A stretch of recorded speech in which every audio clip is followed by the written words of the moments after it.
At a grocery store, a woman walked up to a single dad and said, "I know you." He was left stunned.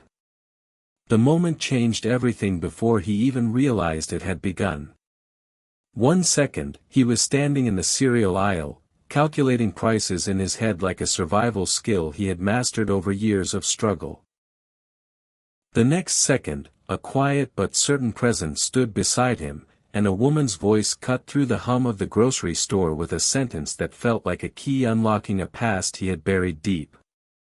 In that ordinary place, under fluorescent lights and between stacked boxes of discounted food, his world tilted. His hands froze, his breath caught. Because somehow, impossibly, someone claimed to know him. Before the story goes any further, take a moment.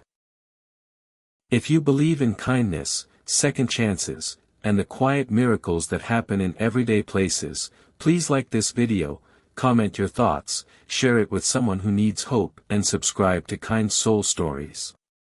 Stories like this remind us that even the smallest moments can change a life.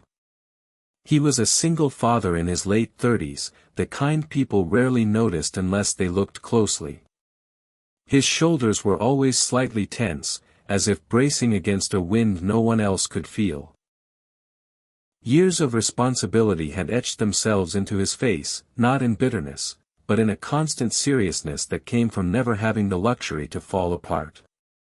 His son was 6 years old, small for his age, with a habit of clinging to the edge of the shopping cart and humming softly while his father shopped. That hum was the soundtrack of his life now, a fragile reminder of why he kept going when everything inside him felt tired. Life had not unfolded the way he once imagined. He had loved deeply, trusted fully, and believed that building a family meant permanence. But when his wife passed away after a long quiet illness, permanence shattered into something far more fragile. Grief didn't come as loud sobs or dramatic breakdowns. It came as silence at the dinner table, as untouched mugs of coffee, as learning how to braid hair with trembling hands. It came as night sitting on the edge of his son's bed, listening to breathing just to reassure himself that at least one piece of his world was still there. Money became another weight he carried. Hospital bills, reduced work hours, and the invisible cost of grief left him living paycheck to paycheck. Grocery shopping was no longer routine. It was strategy. He compared prices, skipped brands, and learned which aisles to avoid if his son was with him because explaining why they couldn't buy certain things hurt more than hunger. He told himself it was temporary, that strength meant endurance, and endurance meant not asking for help. That day in the grocery store felt no different at first. The cart was half full, his mental math running non-stop, his son distracted by colorful packaging. Then came that moment. A woman stood beside him, her presence calm, but undeniable.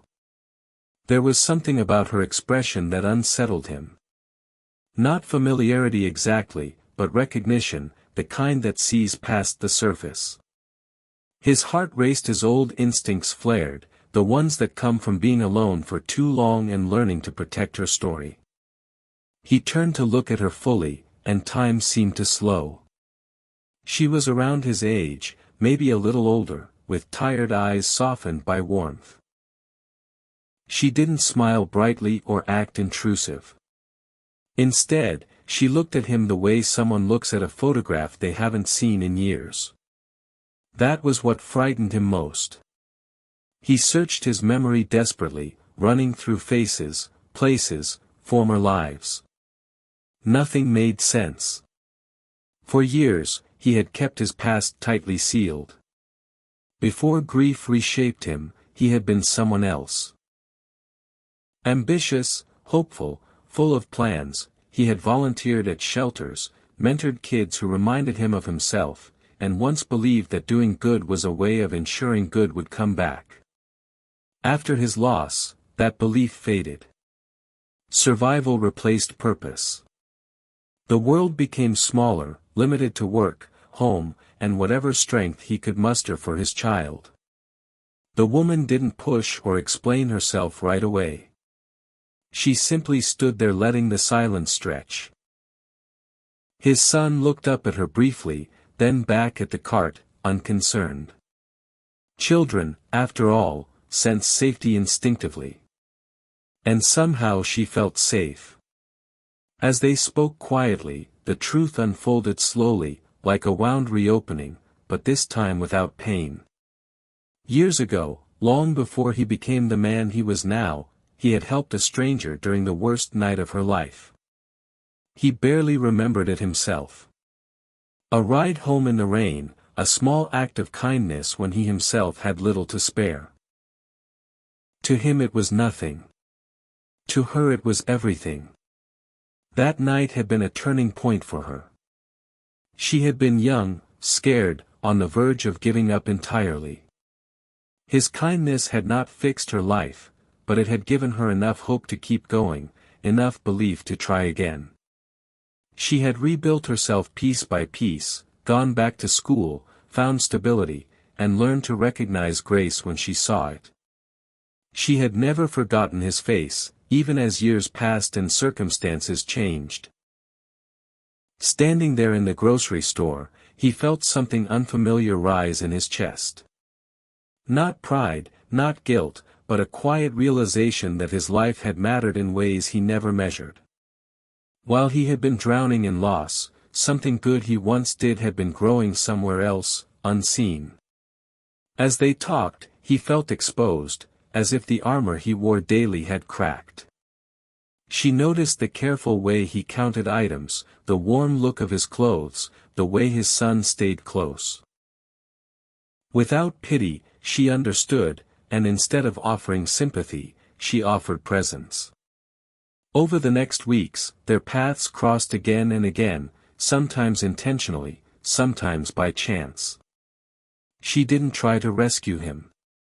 She didn't offer money or solutions. She offered something far rarer, acknowledgement. She reminded him gently and persistently that he was more than his grief, more than his exhaustion, more than the sum of his losses. His biggest struggle had never been being a single father. It was believing he was enough. Enough for his son, enough for the world, enough to deserve happiness again. Years of quiet sacrifice had convinced him that survival was the highest form of success. Hope felt dangerous. Slowly, things began to change. He found himself smiling more, not because life was suddenly easy, but because it felt lighter when shared. His son grew fond of her in the uncomplicated way children do, sensing kindness without explanation. The apartment felt less silent. The nights felt shorter. The memories of his wife no longer felt like anchors pulling him under, but like gentle reminders of love that had shaped him, not broken him. He started volunteering again, just a few hours a month at first. Helping others reminded him of who he once was and who he still could be. The woman from the grocery store never took credit for any of it. She simply walked beside him as he rediscovered his own strength. There were setbacks, of course, nights when guilt crept in, whispering that moving forward meant forgetting. Days when exhaustion returned full force. But now, when he struggled, he wasn't alone in it. He learned that healing wasn't a straight path. It was a series of small steps often taken in ordinary places like grocery store aisles. Near the end of this journey, standing once again under those same fluorescent lights, he realized something profound. That moment of recognition hadn't been about her knowing him. It had been about him finally remembering himself. As the story comes to a close, if this story touched your heart even a little, please like the video, share it with someone you care about, and leave a comment. Your engagement helps keep stories like this alive, reminding the world that even in our hardest seasons, we matter more than we know. Sometimes the people who save us don't arrive with grand gestures or perfect timing. Sometimes they show up quietly between shelves of cereal and discounted bread, holding up a mirror to remind us that we were never invisible. And sometimes the greatest miracle isn't being recognized by someone else, but finally recognizing the strength within ourselves.